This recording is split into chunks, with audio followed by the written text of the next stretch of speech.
Aí já abriu. Eu escrevo aqui, ó. Tá.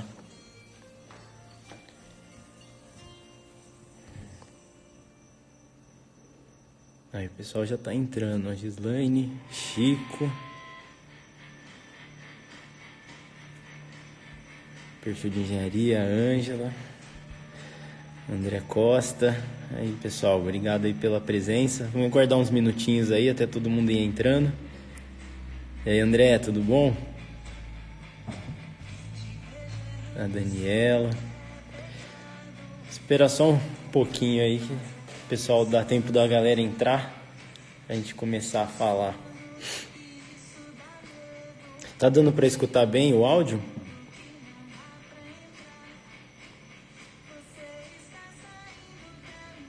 A Gisele, Paulo.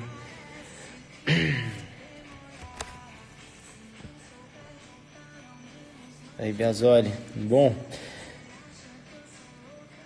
Obrigado, pessoal. O áudio tá legal então, né?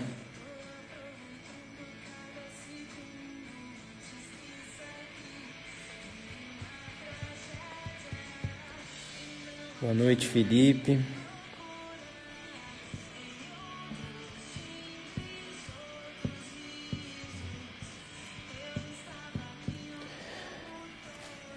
Bom, pessoal, vocês que já entraram aí, vou falar um pouquinho. Eu sou o Rodrigo Araújo, eu sou engenheiro civil. Eu que vou estar tocando a live hoje aqui, a primeira da Associação de Engenharia, Arquitetura e Agronomia de Ribeirão Preto. Com essa pandemia aí do coronavírus, né, a gente teve que se reinventar lá na associação. A gente faz bastante evento técnico, muitas palestras. Se vocês ainda não foram, deveriam prestigiar lá, que é muito legal o conteúdo que é passado para todo mundo lá. Tem semanas técnicas, tanto para engenharia quanto para arquitetura, agronomia. A gente fez o Agtech Day, teve um movimento de agronomia, né? Então foi bem legal também, várias startups participaram. Só que aí veio o coronavírus e a gente teve, por conta de segurança e saúde, né, que a prefeitura decretou lá que tinha que fechar tudo e tal, só as atividades essenciais.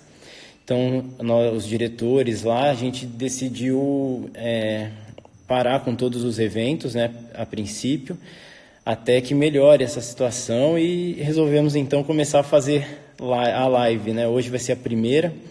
Se vocês tiverem algum assunto, alguém tiver alguma ideia legal aí para a gente fazer uma live, pode entrar no nosso portal lá, www.aeaarp.org.br.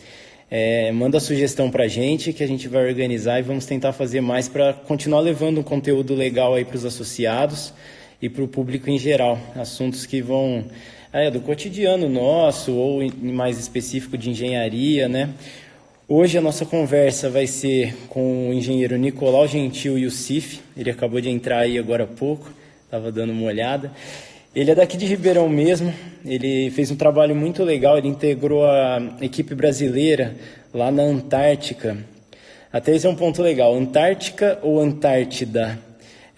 Muita gente não sabe, né? Muita gente fala Antártica, outros falam Antártida. O Antártica seria antiártico, que é o lado oposto do Ártico. Então seria com C, mas a maioria das pessoas preferem com D, Antártida, por conta para não confundir com a marca da cerveja. Então, uma curiosidade aí que eu descobri agora há pouco, achei legal comentar aqui com vocês. Bom, o Nicolau já entrou aí, pode me chamar aqui, vamos começar nosso bate-papo. Nós vamos falar também um pouco sobre a indústria da construção na China. Deixa eu adicionar ele aqui. Acho que agora já tá entrando. Aí. E aí, Nicolau, tudo bom? Olá, tudo bom? Tá conseguindo me ouvir bem aí? Tudo certo. Agora consegui ouvir. Então tá bom. Bom, eu estava explicando, contando um pouco sobre você, né? Que você integrou a equipe brasileira lá na Antártida, né? E também passou alguns meses na China, né? Quer se apresentar? Se apresenta aí pro pessoal. Bom, Nicolau Youssif, eu sou por formação engenheiro ambiental, formado pela USP, pela Escola de Engenharia de São Carlos, a USP de São Carlos. com pós-graduação em Engenharia de Segurança do Trabalho pela UFRJ. É, e comecei a trabalhar em 2012 na área, um pouco depois de formado, e aí foi uma jornada até chegar nesse projeto que acho que é uma coisa bem diferente, aí, bem aventureira, bem bacana de É compartilhar. bem Tá? inusitada também, bem legal. É uma região muito de difícil acesso, né, a Antártida. Muito. Um dos principais desafios, inclusive, do projeto era esse, era a logística, né? Não é nada fácil a gente pensar em transportar material daqui para lá, ou de qualquer lugar do mundo para lá, né? Se você esquecer um parafuso, esse parafuso vai ser o mais caro do mundo. Né, com Então, certeza. E tem vezes que já é difícil você, às vezes, conseguir algum tipo de material aqui, né, no próprio Brasil. Dependendo se for uma coisa muito específica, né, e ainda mais lá, né, num lugar que, pelo que eu andei lendo, você chegou a comentar que tem muita dificuldade, não é todo dia que tem voo para chegar até lá, né? não, a dificuldade é tremenda. A gente tem uma programação que, basicamente, durante o verão austral, a gente tem cinco voos aí, basicamente um voo por mês, chega até lá. Então, essas são as nossas janelas de oportunidade de levar material. Então, a gente tem que, de fato, se programar durante o ano inteiro, todo o material que vai ser necessário, fazer uma baita uma programação para que não falte material. E, se por acaso precisar, ou por alguma, né, por alguma coisa que aconteça, tem que ter essa logística bem feita para ter certeza de que a gente não vai perder essa janela, porque senão só no ano seguinte. Aproveitando esse gancho aí da programação, que a gente vai falar um pouco sobre a indústria da construção na China, né? É, E acho que a gente vê várias vezes aí o pessoal da China construindo, igual construiu o hospital lá em 10 dias, alguns prédios em poucos dias ou meses, que é muito diferente da nossa realidade aqui, né? Você totalmente, acompanhou um totalmente. pouco, você acompanhou um pouco lá, né, na China? Quanto tempo você ficou lá? Então, falando um pouco disso, eu fiquei dividindo em etapas, eu fiquei ao todo algo como 14, 15 meses na China, né, de período China, porque isso se dividiu em 3 anos de estágios que eu participei do projeto lá durante a fabricação, né, das estruturas. Então a estação ela foi desenvolvida por uma empresa brasileira, foi um concurso feito aqui no Brasil, só que ela foi, quando a licitação houve primeiro uma licitação somente para empresas nacionais, que não houve nenhuma empresa que apresentou o projeto. Então, no ano seguinte, a Marinha apresentou uma licitação internacional e aí sim essa empresa chinesa, essa construtora chinesa, ganhou a licitação. Então, todo o projeto ele foi fabricado na China. E eu participei desde o princípio dele.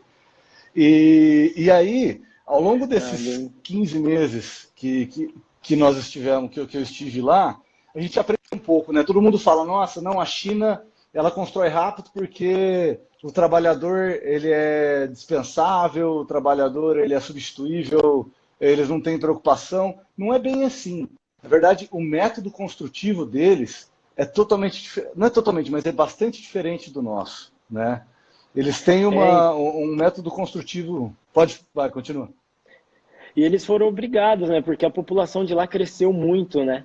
Então eles tiveram que criar tecnologias para acelerar essas construções para não correr risco de ninguém ficar sem uma casa. Eu acho que isso mobilizou muito a indústria lá da construção, né? Sim, exatamente, exatamente. Então, assim, o crescimento populacional é enorme, principalmente nos grandes centros urbanos. Eu morei principalmente em Xangai, foi onde eu fiquei mais de 13 meses. E lá é a maior cidade da China, tem 26 milhões de pessoas. Então, assim, É muito grande. qualquer condomínio você tem 3 mil pessoas morando. Eu morava num condomínio que era a 1h20 de metrô do centro de Xangai. Eu tinha uma estação de metrô a 4 minutos de táxi de onde eu morava. Eu morava a 50 metros do prédio onde a gente trabalhava. Mas, eventualmente, principalmente no finais de semana, a gente ia para o centro.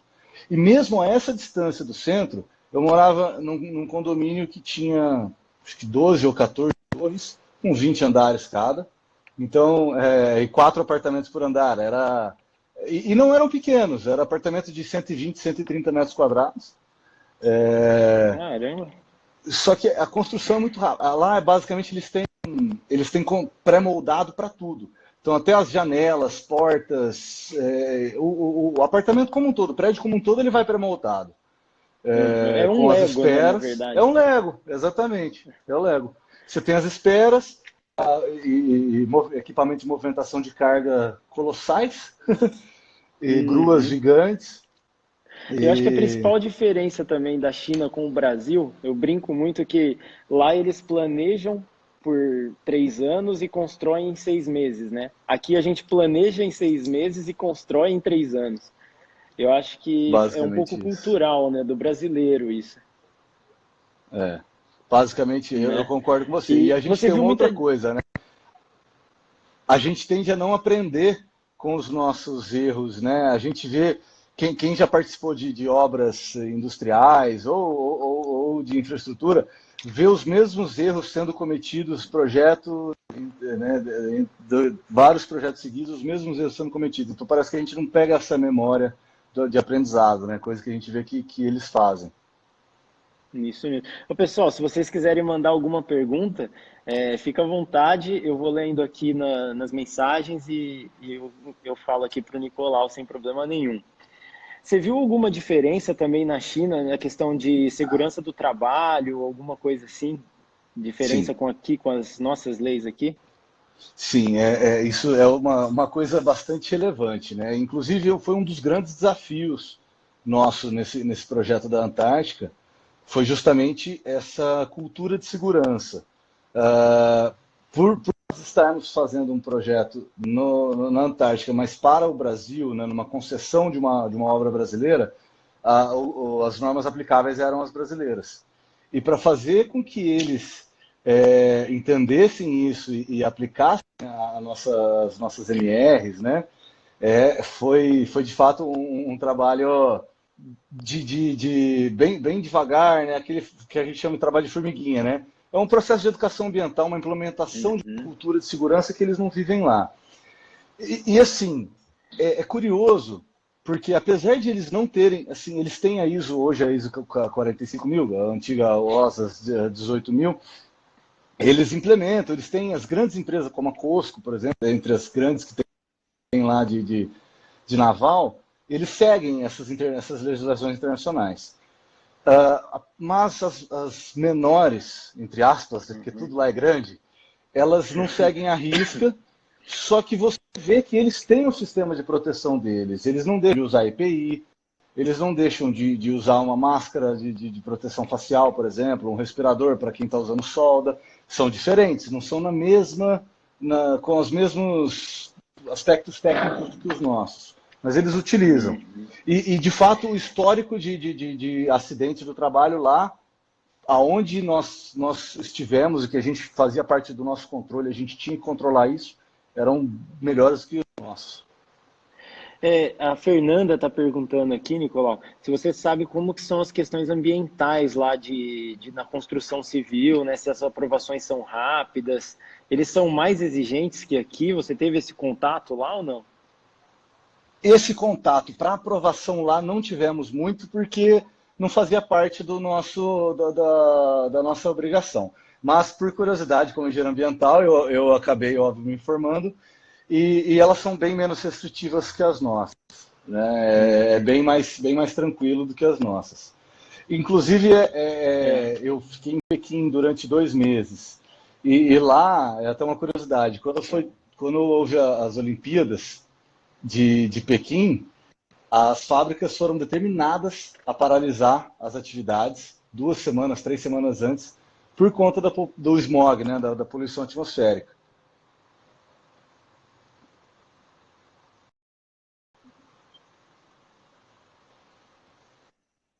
Nicolau, acho que deu uma travada no seu Eu áudio não aí. sei se é o meu, se é o seu que está cortando, se é o seu que está cortando.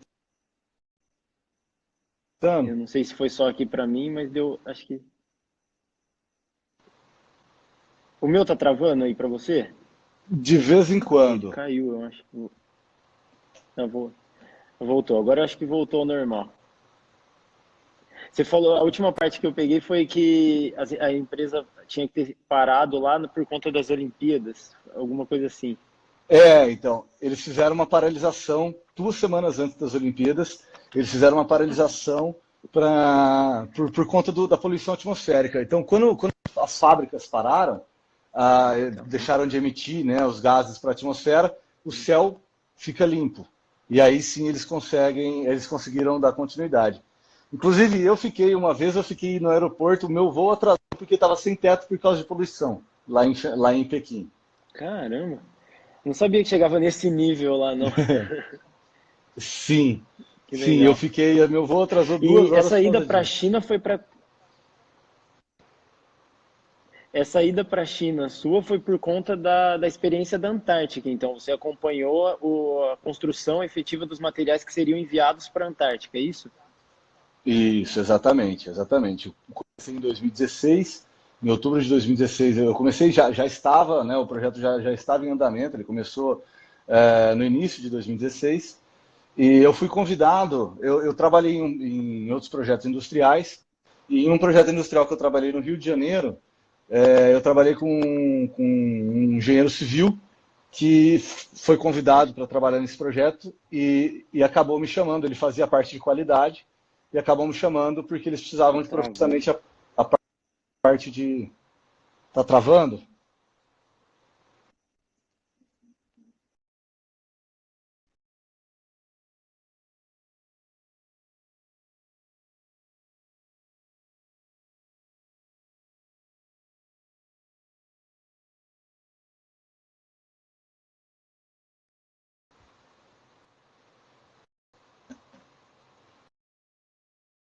Vamos ver se agora melhora. Eu saí do.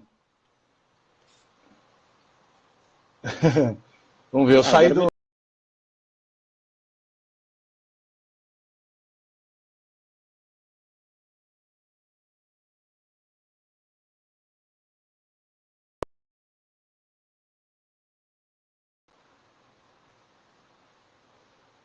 Tá me ouvindo? o meu? Nicolau, tá por aí? Eu, eu, eu te ouço. Ah, aqui agora. Mas E tá. você estava contando como tá, eu acho que é muita live que deve estar acontecendo, né? E acaba gerando Pode ser. congestionamento aí. Já tinham me Pode ser falado mesmo. que poderia acontecer isso mesmo. Desculpa aí, pessoal, mas problemas técnicos. Você estava comentando então como tudo começou, né? Em 2016, que É, você. então, aí eu trabalhava num projeto no Rio de Janeiro, um projeto industrial também enorme, e conheci que é um grande amigo meu, na verdade. Eu já conheci ele antes, e a gente calhou de trabalhar no mesmo projeto. E aí ele me chamou porque ele precisava justamente de um profissional que fosse formação em ambiental e em segurança do trabalho, para ter essa múltipla atuação e que conseguisse, obviamente, ter essa disponibilidade de viagem, de estar esse tempo fora e que falasse inglês. E aí que eu Uhum. comecei esse projeto. Não, legal. E lá é uma base de pesquisa, né? Exatamente. E quais pesquisas que são feitas lá? Olha, são diversas pesquisas, e não só por brasileiros. Apesar da base ser brasileira, existem convênios com outros programas antárticos, vamos dizer, de pesquisadores. Mas, basicamente, a gente tem muita pesquisa climática, mudança climática, ozônio estratosférico, ozônio troposférico, e aquecimento global, de uma forma geral. A gente Uhum. eu conheci pessoas que fazem estudos de fósseis vegetais e fósseis animais, Legal. biota aquática, inclusive tem uma linha de pesquisa muito bacana de uma pesquisadora que esteve lá esse ano, inclusive, que ela faz pesquisa com as algas para fins medicinais, ela busca, né, um fim medicinal nas algas de lá. É algo Isso é bem muito legal. interessante. Isso é muito interessante, essa parte de pegar alga, plantas para fins medicinais. A gente teve uma vez uma palestra na Associação de Engenharia que falava sobre isso, não sobre algas, mas sobre plantas como parte medicinal. E eu sou adepto dessa medicina e acho que funciona muito bem. E evita a gente É, ficar sem tomando dúvida. remédio que só remedia o problema, né? Sem dúvida, sem dúvida, sem dúvida. E Essa aí, e tem, construção. Ah, pode falar. não, eu ia falar que tem também um estudo de geociência, né, que é muito bacana. É, tem então, o grupo, e esse grupo é liderado por um engenheiro do Corpo de Engenheiro da Marinha, que eles fazem estudos de movimentação do solo, perfis topográficos de lá, classificação, porque o solo ele tem uma classificação bem heterogênea, ele tem uma característica de solo transportado. Inclusive, é uma das dificuldades do projeto foi o estudo da fundação, como que seria uma fundação profunda, uma fundação rasa, justamente por essa característica, né? Um outro desafio do projeto. E esse é um Como que outro foi? estudo bacana. E como que foi feita a fundação lá? Porque é um negócio totalmente diferente, né? Então, é curioso que quando a gente vê lá, a fundação ela é rasa por sapata. Cada sapata Uhum. tem mais ou menos 80 metros cúbicos aí de concreto. E lá a base ela está dividida em três blocos principais. O maior deles é o bloco leste e ele tem, se eu não me engano, 12, não, 15, são 30 bases, porque são 15 eixos, né, e duas bases por eixo. E Uhum. 15 eixos de 80 metros cúbicos de concreto. Então É é bastante algo bem coisa. robusto, preparado para suportar ventos de até 200 km por hora, né? Ela está bem resistente lá. E Mas o é curioso material porque para esse assim, concreto? esse concreto, ele é justamente o concreto em si é um concreto que foi usinado, pré-moldado na China, e a característica dele também é de alta resistência. E justamente porque o solo ele se congela, ele tem o que os especialistas, né, é um solo que ele tem uma parcela dele que ele fica permanentemente congelado. O gráfico, a hora que você vê a escavação, isso é bem nítido.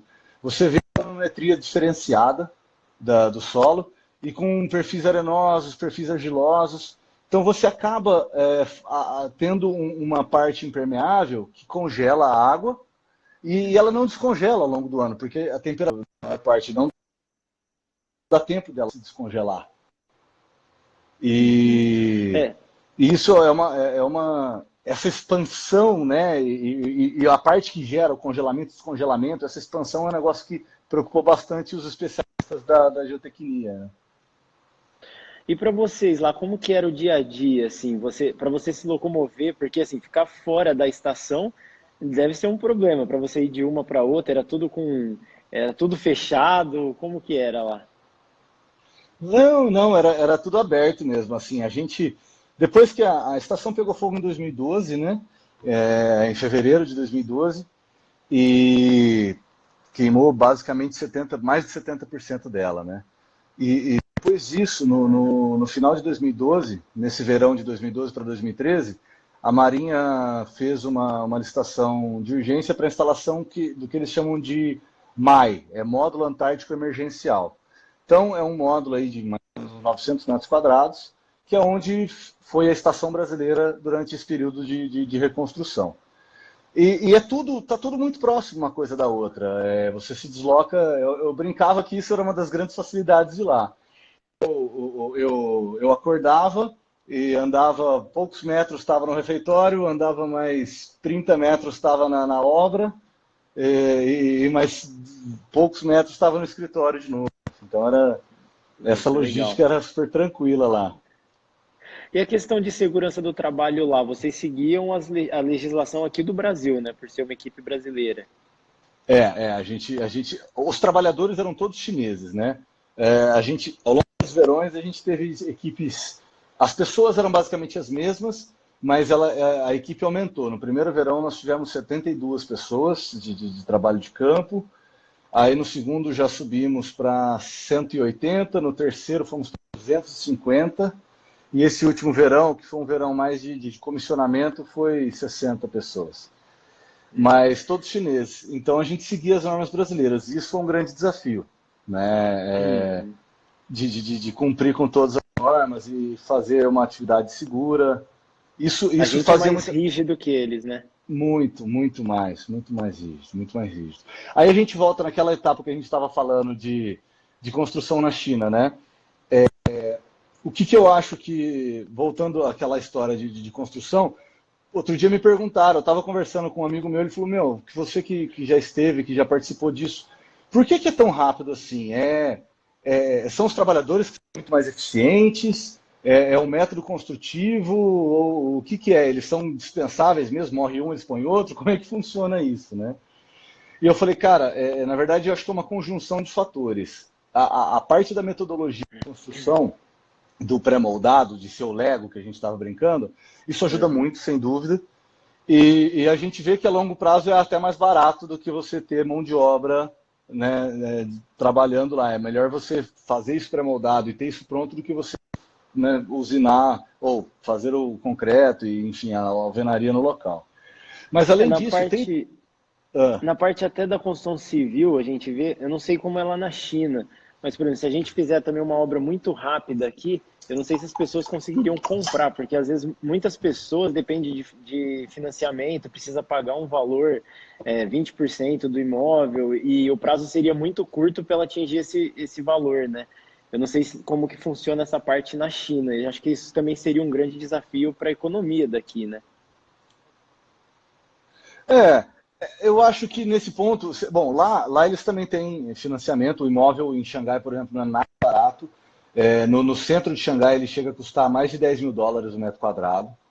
Ah, Então é bem caro, é bem caro. Eles lá fazem conta em dólar, né? Eles usam o dólar como base. E, mas assim, eles têm sistema de financiamento também, como nós temos. Eu acho que o dinheiro no tempo, que nem aqui, por exemplo, se a gente conseguisse entregar um empreendimento de 20 andares em 8 meses, que é mais ou menos 6 meses, que é mais ou menos o que eles conseguem fazer lá, talvez o financiamento seria até melhor a longo prazo, porque dinheiro no tempo, né? Se a construtora consegue fazer isso em menos tempo, ela acaba gastando menos, né? Então, o talvez custo o fixo custo, reduz muito, né? exatamente, o custo seria menor no final das contas. Essa é Uhum. uma conta interessante, inclusive, de se fazer. Mas, além desse fator da metodologia de construção, também tem o fator do profissional. Uma coisa que é interessante assim, a gente tem que, nesse ponto, dar o braço a torcer. Eles são muito mais produtivos. Uhum. Eles recebem uma ordem, eles cumprem. Eles não questionam. Eles não falam, não, mas será que se a gente. Não. Ele recebeu uma ordem, você tem. Eu brincava isso com o pessoal, falava, se ele recebeu uma ordem para dar 3 cabeçadas na parede, uma pirueta para trás, ele vai fazer isso, depois ele vai fazer o que resta que for, sabe? É bem cultural, né, a diferença. A gente vê Sim, até nos jogos, nos esportes, né, a questão de disciplina deles é bem diferente da nossa, né? É uma questão, acho totalmente. que, cultural dos dois países, né? Sim, sim, totalmente. Totalmente. E, E inclusive, a maioria deles, eles são bem pagos, assim, relativamente, né, levando em consideração a média de salário na China, eles são bem pagos, só que eles são pagos por produtividade, né? Então, eles querem acabar rápido. Porque os mesmos, vamos dizer que ele ganha R$ 100 para fazer uma parede aqui, né, ou 100 uhum, RMB, enfim. Se ele demorar uma semana ou um dia, são os mesmos R$ 100. Então ele prefere fazer uhum. isso em um dia para que amanhã ele possa ganhar os R$ 100 em outra parede. Né? E faz a economia girar bem mais rápido também, né? Aí ele vai ter Exatamente. outras paredes para fazer e a economia vai girar. Eu acho que falta um pouco de consciência nas pessoas aqui, né? É, Aqui criou muito uma mística de o empresário com o trabalhador. E eu acho que no passado pode ter tido uma relação ruim, mas hoje o empresário depende completamente do colaborador, né? Então eu acho totalmente, que o totalmente. mais interessante para os dois lados é que o E negócio acabe vice-versa, rápido. né? Para os dois lados. E aí, Né? quanto mais rápido acabar, vai ter outro empreendimento, vão ter outras obras e todo mundo sai ganhando, né? Ninguém Pois sai é, perdendo nessa. Diminuindo exatamente. custos, aí você consegue remunerar melhor o colaborador e aí por aí vai, né? Exatamente, exatamente. E como que era a questão da língua? Porque a tua equipe lá na Antártida era toda chinesa, você falou, né? Toda E chinesa, toda vocês se chinesa. comunicavam em inglês?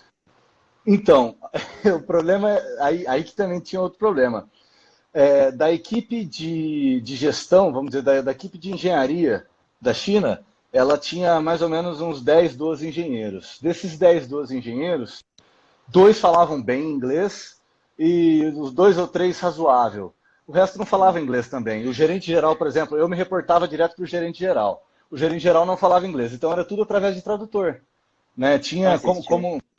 a gente tinha uma equipe de tradutor do português para o chinês e tinha algumas pessoas que, como falavam inglês, aí tinha facilidade de você não precisar, porque não tinha também tradutor à disposição, né? Tinha alguns que ficavam mais por conta do cliente, da Marinha do Brasil, e aí a gente acabava usando alguém que falasse inglês para nos ajudar ali. Mas Aham. E isso não é uma coisa fácil, de fato. não, isso daí cria uma barreira, né? A É, principal, né? Quando a gente fala em gerenciamento de projeto, o principal entrave, o principal módulo que a gente aprende quando a gente estuda gerenciamento de projeto é justamente a comunicação, né? E isso a gente fala uhum. que é o principal problema quando a gente está falando em pessoas da mesma empresa com a mesma língua no Brasil. Imagina a gente falar isso com coisas antagônicas, né? Não é nem próximo, é o chinês do português ou de qualquer outra coisa. E liderar uma equipe com um problema de comunicação, já sair de cara com problema de comunicação já deve ser bem complicado.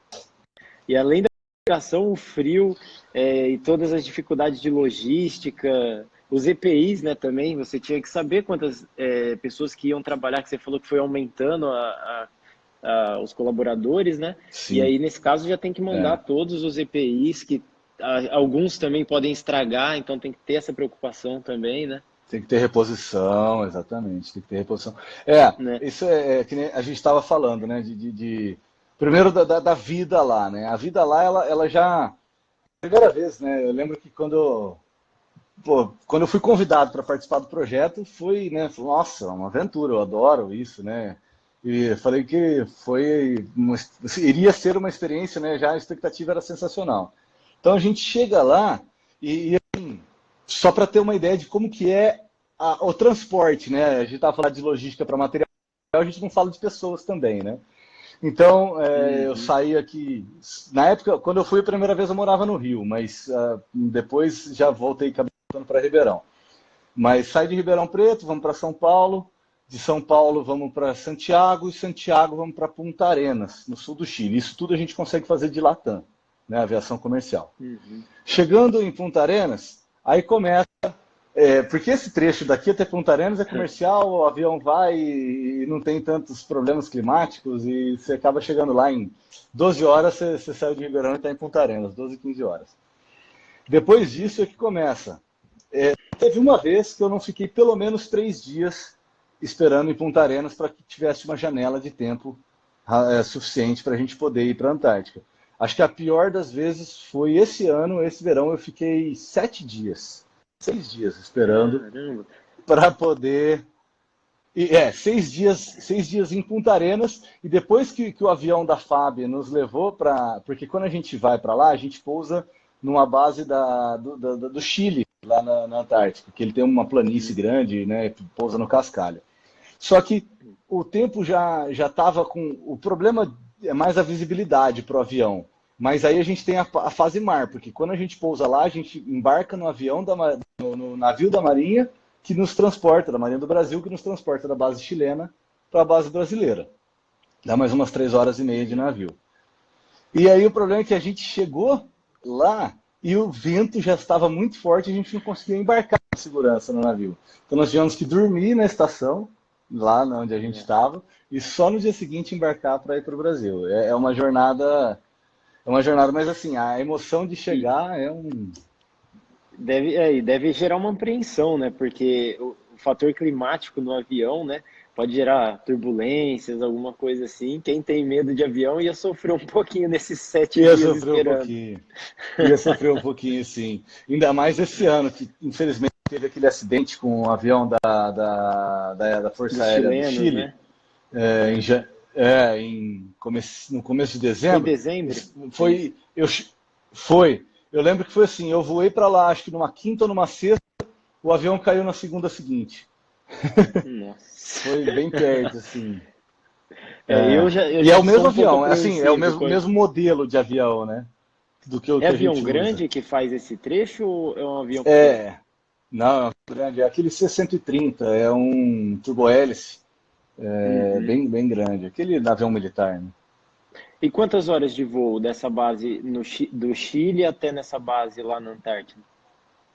Dá umas 2 horas e meia, 2 horas e 40, depende do vento. Se o vento estiver a favor, ele te ajuda, faz umas 2 horas e pouco. Se estiver contra, umas 2 horas e 40, 2 horas e 50. Não, legal. E lá na Antártida tem só essa base? Tem civilização? Como que funciona lá? Como que era o dia a dia? Então, tá, a gente lá, a gente está na Ilha Rei Jorge. Na Ilha Rei Jorge tem diversos países que tem base lá, que eu me lembro de cabeça agora. A gente pousa no Chile, do lado do Chile, que dá para ir a pé. Tem a Rússia, a China está uns 5 quilômetros distante, a Argentina tem, e a Coreia do Sul. Aí na mesma ilha, só que não dá para ir, tá aí, tem que ir de navio e tal, tem o Brasil, o Peru, que está uns 40 minutos mais ou menos de bote do Brasil, e a Polônia, que está uma meia hora de bote do Brasil. A do Peru, no entanto, ela é só de verão, eles não ficam o ano inteiro, eles só passam o verão lá. Mas a Antártica, para quem não, falando aqui para quem não conhece um pouco, que acontece? Lá é assim, antes, no começo da década no começo do século passado, tinha caça de baleia, enfim, tinha um monte de países que estavam lá para isso. Inclusive, onde o Brasil está hoje era uma antiga estação baleeira da Marinha Inglesa. E em 1959 foi feito um tratado antártico, porque existiam 11 países que estavam declarando posse de um território da Antártica. E aí viram que isso ia culminar numa guerra territorial. E aí falaram, não, vamos fazer um tratado que vai determinar que a Antártica é um local só para estudos e paz. Então não pode ter forças militares no sentido de armamento mesmo, não pode ter nada bélico, não pode ter exploração mineral ou animal, e você também não pode levar novas espécies, nem animais, nem vegetais, para lá que elas possam afetar o ecossistema do local. Né? Pode Então essas são as alterar, né, premissas tudo, básicas. questão de alimentação dos outros bichos, né? Exato, exatamente, para não alterar o Você tinha ecossistema. até comentado a questão de ruído comigo outro dia. Também afeta, né, os animais que moram lá, então Sem tinha todo um dúvida, controle. sem dúvida, sem dúvida. Então, assim, a gente lá a gente tem muito ave, né? Pinguim, escua, petrel, biguá de olho azul, são algumas das aves que tem ali. E a gente tem Uhum. os pinguins, o pessoal brinca, mas tinha pinguim mesmo? Vixe, eu tenho fotos e vídeos de pinguim que é impressionante. Eles chegam a entrar na obra, né? E é um risco para eles, então a gente tem que tirar. Às vezes, a maioria das vezes, só de você chegar perto, eles já afugentam, mas algumas vezes tem que pegar mesmo E e tirar tirar. eles do local para que eles não se machuquem, né? E Mas tinha, e tinha algum bicho lá que tinha problema com agressividade com os seres humanos lá? Tinha alguma coisa assim? ó, a gente lá, nós tivemos um problema no verão de 2017, problema, né? Nós tivemos uma interferência de um leão marinho que entrou na obra. Uma fêmea muito grande e ela foi entrando. Simplesmente ela entrou, pegou, subiu, colocou a cara assim dentro de um bote até para dar uma xeretadinha e foi entrando. E, meu, é um bicho com mais de 500 quilos. Você não consegue simplesmente tocar ele, né?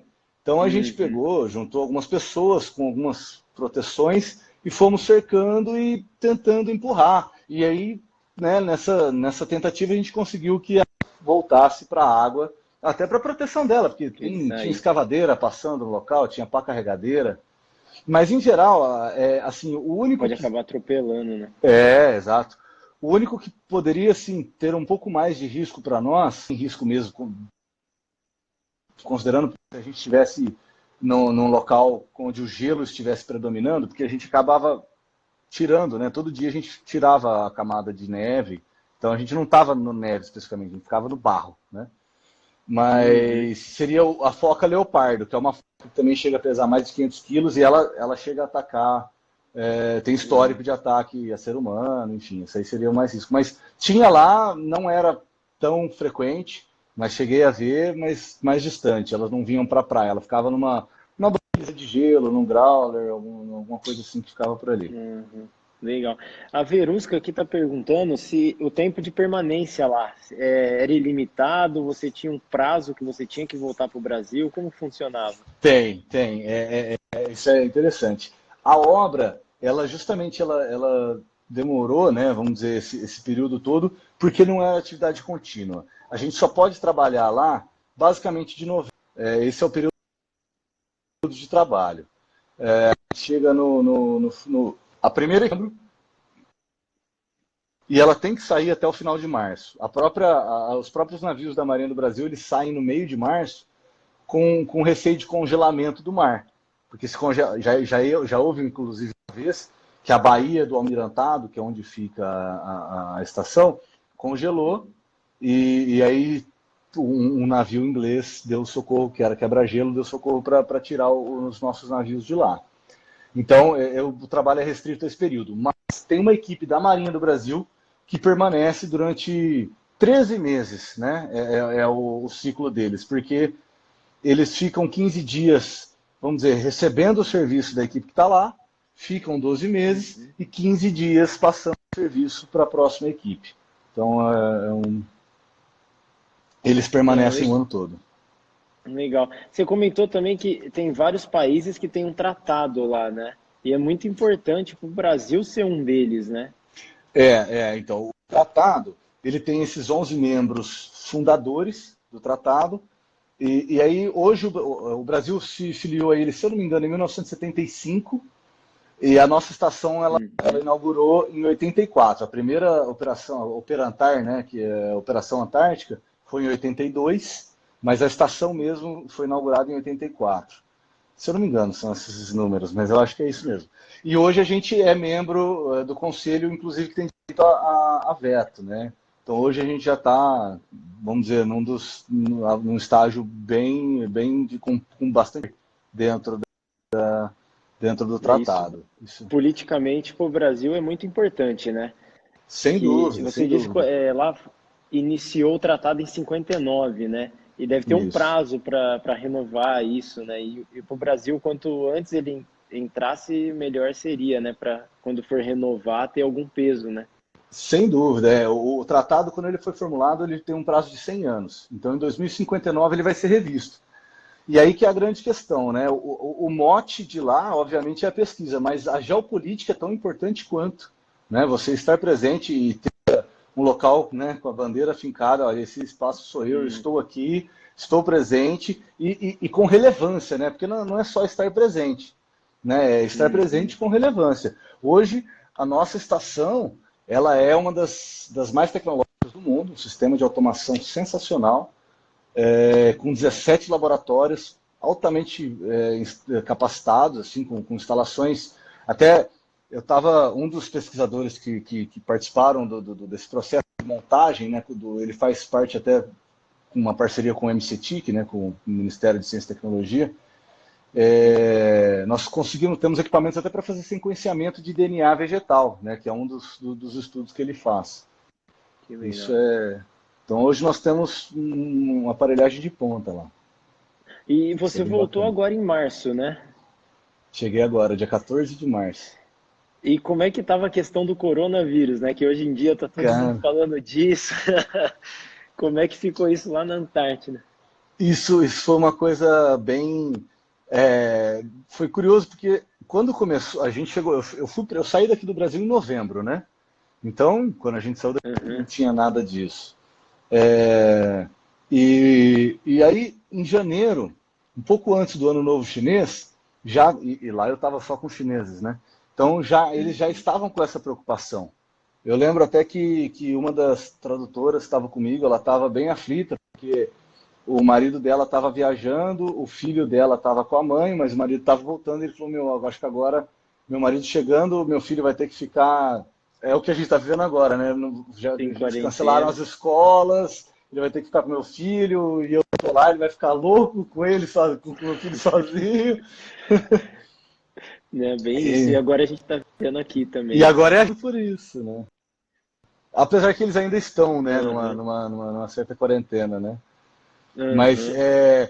nesse primeiro momento a gente não tinha, tanto que a inauguração foi em janeiro, tinha 3 ministros de Estado, tinha o comandante da Marinha, comandante do Exército, da Aeronáutica, o Mourão, vice-presidente, e foi, né, e a comitiva enorme, né, de jornalistas e, enfim, assessores, não tivemos problema, mas com o passar dos dias e semanas, né, porque a evolução é muito rápida, a gente viu que, por exemplo, a estação chinesa, que está na mesma ilha que nós, já não recebia ninguém. Eles já falaram, ó, não, aqui fechou, nós não recebemos mais ninguém. E isso evoluiu até que o Brasil, esse ano, como a gente estava numa fase de comissionamento, a gente recebeu alguns estrangeiros também, recebemos ingleses, recebemos alemães e portugueses. Lá Uhum. de empresas que foram fornecedores de equipamentos que precisavam fazer o comissionamento. E aí a preocupação era grande, né, com relação a isso, porque já, apesar de não estar como está hoje, estava já na Europa terminando, né? Então havia essa Uhum. preocupação já. Principalmente porque E, se contamina, vamos dizer, se uma pessoa vai, ele tem o potencial de prejudicar o Proantar inteiro, né? O programa como um todo, porque contamina todo mundo, né? Todo e mundo aí ali tem você tem que contato fechar a próximo, né? base e todo mundo sair, né? Não pode ficar uma Aham, pessoa, até o grupo base da Marinha teria que sair de lá, né? aham. E a Gislaine está perguntando aqui, ó, como que era a semana de trabalho? Trabalhava de segunda a sexta, folgava sábado e domingo, era direto? Quantas horas por dia? Como que era essa questão lá? Essa é até era uma brincadeira que a gente fazia. Você me perguntou, eu acabei não te falando como que era o dia a dia, né? Então vamos aproveitar para. O dia a dia era bem tranquilo, assim. A gente, em geral, acordava um pouco antes das 7, o café da manhã era às 7 horas. Então a gente acordava um pouco antes das 7, como as coisas são muito perto, né? O refeitório era 10 passos de onde a gente dormia. Acordava um pouco antes, tomava café e começava o trabalho. Os trabalhadores de campo, 7 horas eles começavam o trabalho. Então a gente fazia o DDS às 7 horas, e aí eu particularmente tomava o café depois. Mas, em geral, o pessoal que não participava de DDS tomava o café às 7, e aí, ao meio-dia, parava para almoçar, e só voltava para o trabalho às 1h30 da tarde. Então tinha aí 1h30, né, para você almoçar e descansar. E depois, às 6 horas, também o pessoal de campo, principalmente, parava para jantar. A gente, maioria dos dias também. Tinha dia que se acabava ficando no escritório para resolver alguma coisa e depois ia comer mais tarde. Mas, em geral, o horário de trabalho, depois das 7 horas, 8 horas, 7 e pouco da noite, já não estava mais trabalhando. Exceto se tivesse alguma coisa fora do normal, aconteceu alguma coisa, ou tem uma reunião com a Marinha, com o cliente. Mas era uma jornada bem tranquila. E, e aí depois, assim, não tem muita opção de lazer, né? Essa que era a questão. Agora não, agora com a estação pronta, tem uma baita de uma academia, tem bastante coisa. Mas falando do cenário de reconstrução, a gente não tinha muita opção. Eu gostava muito de jogar joguinho de tabuleiro, alguma coisa nesse sentido, e conversar com as pessoas, né? A gente tinha comunicação só de telefone, não tinha internet, até o ano passado. Então você acaba conversando com as pessoas de lá, lendo livro. Tinha videogame, eu nunca fui muito fã disso. Quem gostava de jogar videogame jogava.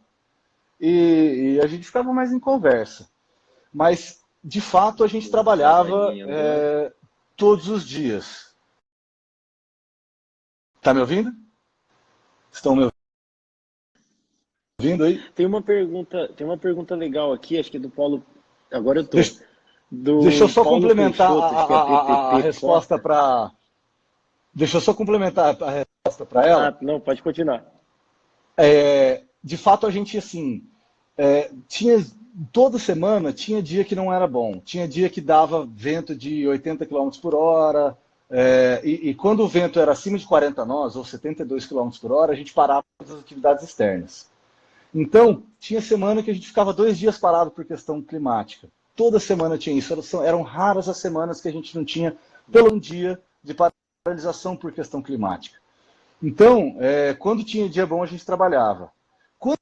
Eu lembro que quando a gente tinha semana que era a semana inteira boa, chegava no domingo, o pessoal dava uma descansada, depois do almoço já era um pouco mais relaxado e tal. Mas, em geral, como a gente tinha isso, a gente trabalhava sempre que dava. Porque o prazo era muito Legal. curto, né? Uhum. O Paulo Peixoto fez uma pergunta bem interessante aqui. Como que era gerada a energia lá? Se era energia limpa, diesel com geradores, porque as máquinas trabalhavam lá, né? Então, qual que era o Uhum. combustível que elas usavam também? Então, durante a estação antiga, né, a antiga, a provisória e durante a reconstrução, tudo na base do diesel. Só que ele é um diesel especial, né? É um diesel produzido pela Petrobras, dedicado para a Marinha do Brasil, para a Antártica. Ele é um diesel que ele tem umas propriedades diferentes, ele tem uma temperatura de congelamento a menos 35 graus Celsius, justamente por causa do frio de lá, né, Uhum. para não ter. Já houve uma vez, né, dizem, sei lá, N anos atrás, que tiveram que comprar um diesel convencional de última hora e esse diesel ele acabou ficando gelatinoso e deu problema nos geradores, né? Uhum. E da própria estação mesmo, da luz, a iluminação, tudo lá Então, elétrico, né? hoje é um sistema que é uma cogeração, né? Então hoje basicamente ele é fornecido por diesel, só que ele tem vertentes de energia limpa. Tem 8 aerogeradores e tem placas solares que fornecem aí em torno de 20% da energia que a estação usa durante o Ah, verão. legal. Lá por estar no hemisfério bem no, no limite ali, o dia é praticamente toda hora, né, dia. Durante o verão não tem noite, né? É o que a gente fala, não escurece. Eu lembro que isso é bem curioso. No começo, no primeiro verão principalmente, que era muita novidade, muita coisa que surgia nova e que ninguém conhecia, né? Nem mesmo até os próprios engenheiros da Marinha, que eram as pessoas que já tinham estado lá várias vezes, não sabia exatamente como seria.